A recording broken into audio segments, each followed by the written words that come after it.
마가복음 14장 32절부터 42절까지입니다. 네, 같이 읽겠습니다. 그들이 겟세마네라 하는 곳에 이르매 예수께서 제자들에게 이르시되 내가 기도할 동안에 너희는 여기 앉아 있으라 하시고 베드로와 야고보와 요한을 데리고 가실새 심히 놀라시며 슬퍼하사 말씀하시되 내 마음이 심히 고민하여 죽게 되었으니 너희는 여기 머물러 깨어 있으라 하시고 조금 나아가사 땅에 엎드려 들 수 있는 대로 이때가 자기에게서 지나가기를 구하여 이르시되 아빠 아버지여 아버지께는 모든 것이 가능하오니 이 잔을 내게서 옮기시옵소서.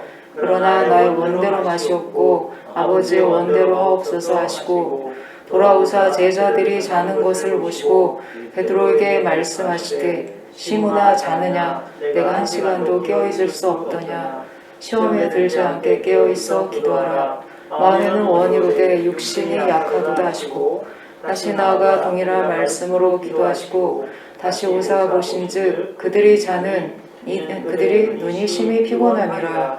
그들이 예수께 무엇으로 대답할 줄을 알지 못하더라.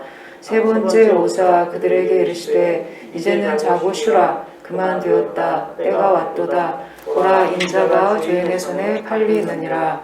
일어나라 함께 가자. 보라 나를 파는 자가 가까이 왔느니라. 아멘. 오늘 말씀은 예수님이 잡히시던 날 밤 6월절 식사 후에 겟세마네 동산에서 밤이 맞도록 기도하신 이야기입니다. 겟세마네의 뜻은 짜내다라는 뜻인데 거기에는 감람나무, 올리브라고 하죠. 올리브 나무가 많아서 기름을 짜내는 돌틀이 많이 있었다고 합니다. 이곳에서 예수님은 자신을 짜내셨습니다. 땀이 피가 되도록 힘을 다해 기도하셨죠. 심히 놀라시며 슬퍼하사 말씀하시되 내 마음이 심히 고민하여 죽게 되었으니 너희는 여기 머물러 깨어 있으라. 심히라는 말이 두 번이나 나오고 있습니다. 우리는 죽겠다는 말을 일상 용어처럼 쓰곤 합니다. 힘들어 죽겠다, 창피해 죽겠다, 심지어 좋을 때도 좋아 죽겠다, 이제 그런 말을 하죠. 하지만 예수님이 쓰신 이 말은 그런 일상적인 표현이 아니었습니다. 다른 번역에서는 매우 근심하며 괴로워하셨다라고 되어 있습니다. 얼마나 힘이 들면 베드로, 야고보, 요한 세 제자에게 내 마음이 괴로워 죽을 지경이니 너희는 여기 머물러 깨어 있으라 하셨겠습니까? 예수님의 고난의 깊이를 감히 측량할 수는 없지만 살면서 괴로워 죽을 지경이라고 느끼신 적이 많이 있으실 겁니다. 그때 우리가 주변 사람들에게 기대하는 것은 커다란 게 아닙니다. 내가 너무 아파서 누워있으면 물 한 잔 누가 갖다 줬으면 하는 마음이 들죠. 또 내가 너무 지쳐있으면 누가 아무 말 하지 않더라도 그냥 가만히 어깨 두드려주고 힘들지 그런 말이라도 해준다면 아주 힘이 될 겁니다. 그런 사람이 한 사람이라도 있다면 얼마나 좋을까. 근데 그런 바람을 우리는 늘 가지고 있습니다. 예수님도 베드로, 야고보, 요한에게 지금 어떤 큰 걸 기대하고 있으신 게 아닙니다. 십자가를 대신 져줄 수는 없겠지만 예수님은 내가 지금 너무 힘이 들다. 그러니 내 곁에 있어주렴. 이런 부탁을 하고 계신 겁니다. 곁에 있어주는 정도. 힘들 때 지켜보며 걱정해주고 기도해주는 그 정도를 지금 제자들에게 기대하고 계신 것 같습니다. 그런데 그날은 제자들에게도 아주 피곤한 하루였습니다. 예수님과 6월절 명절 음식을 또 나누고 늦은 밤까지 이야기를 하고 또 예수님은 이제 제자들에게 마지막으로 하고 싶은 말씀이 많으셨기 때문에 또 이야기가 길어졌습니다. 그리고 심지어 발까지 씻겨주셨잖아요. 우리가 발을 씻으면 잠이 더 잘 오죠. 제자들 지금 발 씻은 상태거든요. 음식 먹은 다음이라 식곤증도 올라오고 너무너무 피곤했습니다. 베드로, 야고보, 요한은 깨어 있으려고 했지만 졸린 눈꺼풀을 이겨낼 수가 없었습니다. 그래서 동산에 혼자 깨어있는 예수님은 무릎을 땅에 대시고 엎드려서 기도를 하셨습니다. 땅에 엎드려 될 수 있는 대로 이때가 자기에게 지나가기를 구하여 이르시되 아빠 아버지여 아버지께는 모든 것이 가능하오니 이 잔을 내게서 옮기시옵소서. 예수님도 두려우신 겁니다. 그분도 하나님의 아들이셨지만 자신의 힘든 마음을 감추지 않으셨습니다. 그리고 항의도 하시죠. 아버지는 전능한 분 아니니까, 모든 게 가능하시지 않습니까? 이 잔을 내게서 옮기시옵소서. 여기서 우리는 예수님의 기도의 본을 배우게 됩니다. 힘들 때는 힘들다고 솔직하게 하나님께 말씀드려야 합니다. 주님은 자기 두려움을 숨기지 않으셨습니다. 제가 여기에 온갖 약이 든 이렇게 잔을 가져왔습니다. 이 약을 제가 앞에 계신 성도님들 사랑하는 마음으로 물에 다 녹여서 한 번에 쭉 드시라고 한다면 아무도 안 드시겠죠. 쓰기도 하지만 뭐 이 잔에 뭔 약이 든 줄 알고 먹겠습니까? 하나님이 예수님에게 주신 잔은 우리가 상상할 수 없는 잔이었습니다. 하나님의 진노가 부글부글 끓고 있는 잔, 너무 고통스러워서 아무도 마시고 싶지 않은 그런 쓴 잔이었습니다. 그 잔에는 십자가의 고통, 목마름, 하나님께 버림받는 것, 지옥의 형벌, 죄인의 수치, 숨이 끊어지게 하는 모든 과정이 다 녹아 있었습니다. 예수님은 그 쓴맛을 이미 알고 계셨습니다.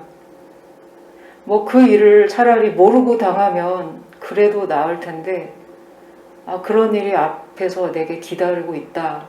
이걸 미리 안다면 너무너무 마음이 힘들겠죠. 예수님이 가장 크게 느끼신 고통은 한 번도 하나님과 분리된 적이 없으신 아들인데 하나님께 버림받는 것이었습니다. 즐거움과 평안의 시간은 금방 지나가도 고통의 때는 시간이 너무너무 천천히 갑니다.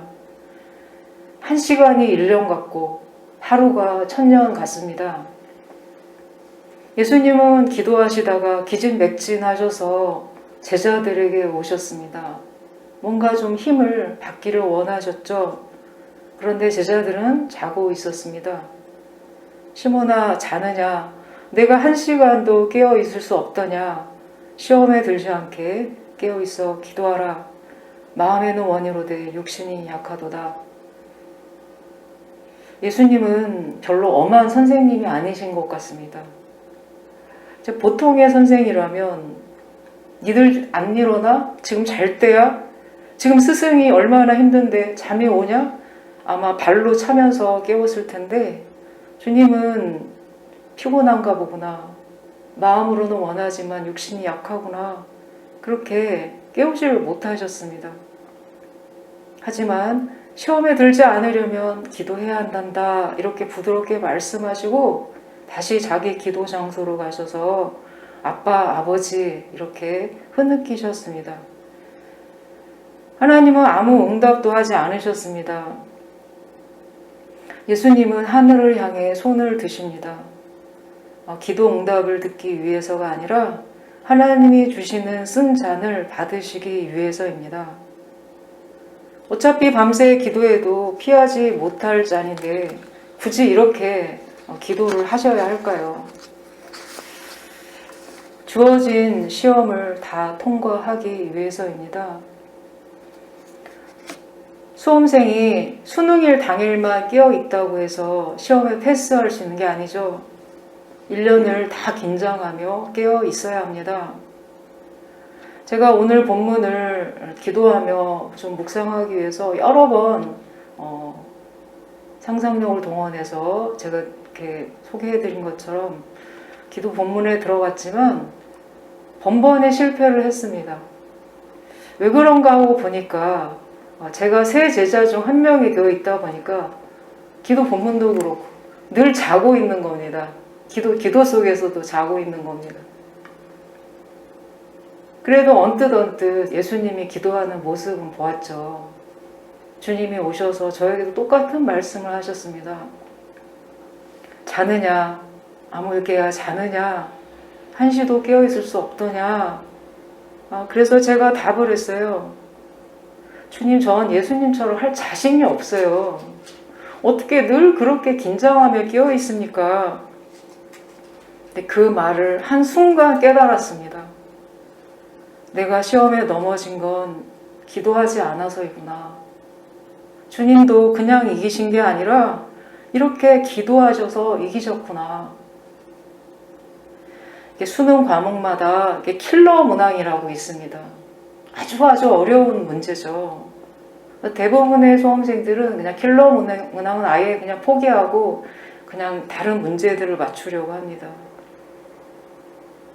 우리 인생에서도 이제 킬러 문항이 있습니다. 항상 그 문제만 만나면 넘어지는 그런 어려운 시험이죠. 그런데 그거를 맞춰야만 등급이 올라갑니다. 내 삶에서 늘 넘어지는 킬러 문항에서는 그 문제는 그냥 해서는 이겨낼 수가 없습니다. 기도해야 이겨낼 수 있습니다. 하나님을 만난 사람에게는 모두 자신만의 겟세마네 동산이 있습니다. 겟세마네는 우리가 하나님 외에는 찾아갈 곳이 없을 때 가는 그런 곳입니다. 그곳은 하나님의 아들이 목 놓아서 울던 기도의 장소입니다. 우리 인생에 겟세마네 동산에 올 때 꼭 기억해야 할 사실이 있습니다. 아무 응답이 없어도 하나님이 나를 버리신 게 아니다. 그거를 꼭 명심해야 합니다. 멜 깁슨이 제작한 패션 오브 크라이스트, 옛날 영화죠. 그 영화를 보면은 예수님이 로마 군인들에게 채찍질 당하는 모습, 십자가에 못 박히시는 과정이 너무너무 상세히 나옵니다. 살이 뜯기고 멍이 들고 피를 철철 흘리고 그런 장면들 때문에 영화를 보는 게 거의 고문 수준이었습니다. 그 영화에서 가장 인상적이었던 장면은 예수님이 운명하시고 고개를 이렇게 딱 떨구셨을 때 하늘에서 아주 커다란 물방울 하나가, 아니 한 방울이 이렇게 떨어집니다. 저는 영화를 보면서 저게 하나님의 눈물이구나 생각했습니다.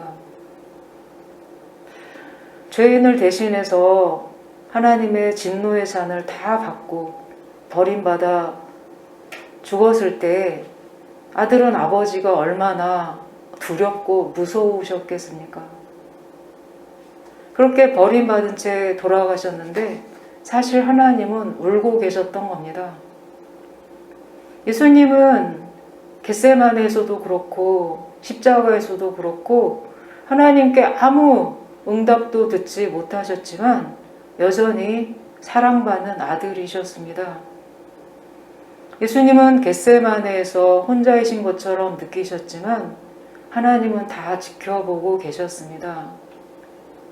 우리 인생의 겟세마네 시기에도 하나님은 거기에 계십니다. 아무 응답이 없는 것 같아도 하나님이 다 지켜보고 계십니다. 그 사실을 꼭 기억하시기 바랍니다. 주기도문으로 예배 마치겠습니다.